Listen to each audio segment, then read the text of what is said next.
કાકલોતર પરિવાર દ્વારા આયોજિત ભવ્ય શ્રીમદ ભાગવત સપ્તાહની આજે ભવ્યથી અતિ ભવ્ય પોથી યાત્રા યોજાઈ હતી, જેની અંદર કાકલોતર પરિવાર હજારોની સંખ્યામાં ઉપસ્થિત રહી હતી.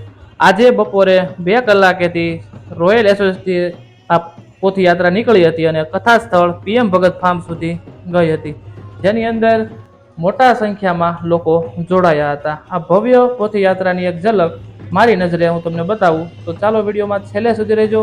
ચેનલમાં નવા હો તો ચેનલને સબસ્ક્રાઇબ અને ફોલો કરવાનું ભૂલતા નહીં. ચાલો માણીએ આપણે સમગ્ર પોથી યાત્રા. આ ભાગવત કથાના વક્તા જિગ્નેશ દાદા છે, જેની અત્યારે રાહ જોવાઈ રહી છે. જેવા આવે એટલે પોથી યાત્રાની એમ કહેવાય કે શરૂઆત થાય.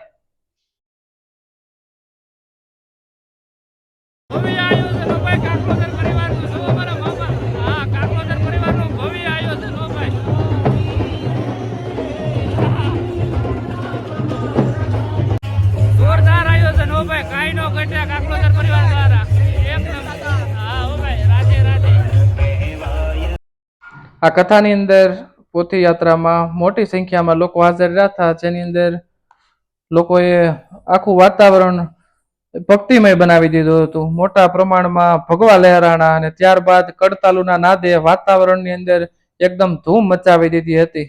અલગ અલગ જગ્યાએ મંડળોથી જે ધૂન આવે છે એ ટાઈપની ધૂન ખૂબ જ સરસ રીતે આપણને અહીંયા જોવા મળી. લોકોની આતુરતાનો અંત આવ્યો અને ફાઇનલી જિગ્નેશ દાદા એમ કહેવાય પોથી યાત્રાના સ્થળ સુધી પહોંચી ગયા છે અને હવે ટૂંક સમયની અંદર પોથી યાત્રા નીકળશે અને એમના સ્વાગત માટે ઉપરથી ડ્રોન દ્વારા એમ કહેવાય કે ફૂલોની વર્ષા પણ કરવામાં આવી અને ત્યારબાદ ધીમે ધીમે પોથી યાત્રાની પૂજા કરી અને ધીમે ધીમે પોથીનું પ્રસ્થાન થયું.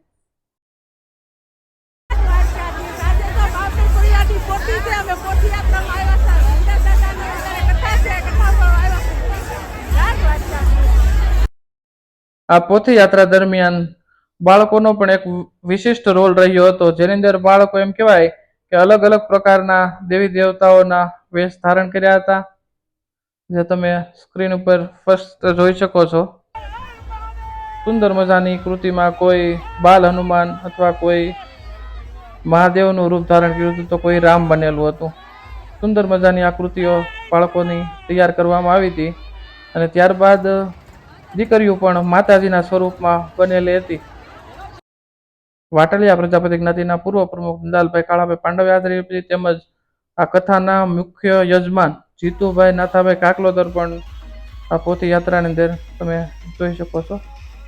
ત્યારબાદ ભવ્ય એમ કહેવાય કે રાસ ગરબા અને હર્ષો ઉલ્લાસ સાથે આ પોથી યાત્રા કથા સ્થળ સુધી રવાના થઈ, જેની અંદર તમામ પરિવારના સભ્યો તેમજ ભાવિ ભક્તોએ મોટા પ્રમાણમાં જોડાઈ અને આનંદનો લાભ લીધો. ચિત્રમાં જોઈ રહ્યા છો તે 4 વ્હીલની અંદર કહેવાય જિગ્નેશ દાદા રાધે રાધે બેઠા છે. ટૂંક સમયમાં આપણે એમના પણ દર્શન માટે આગળ વધશું. કાકલોતર પરિવારના મહાનુભાવો રસ્તામાં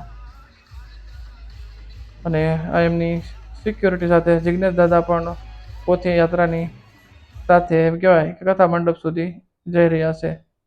મહિલાઓની ભજન મંડળી ફરી એકવાર એક્ટિવ થઈ ગઈ છે અને વાતાવરણ એકદમ ધૂનમય બનાવી દીધું છે. મિત્રો, વિડીયો સારો લાગે તો ચેનલને ફોલો કરવાનું ભૂલતા નહીં અને આ કથા હજી અહીંથી આપણે શરૂ કરી છે. આગળ કથાની અંદર કથા મંડપ તેમજ ભોજનની વ્યવસ્થા પણ બતાવવામાં આવશે, માટે અત્યારે જ ફોલો કરી દો. રાધે રાધે.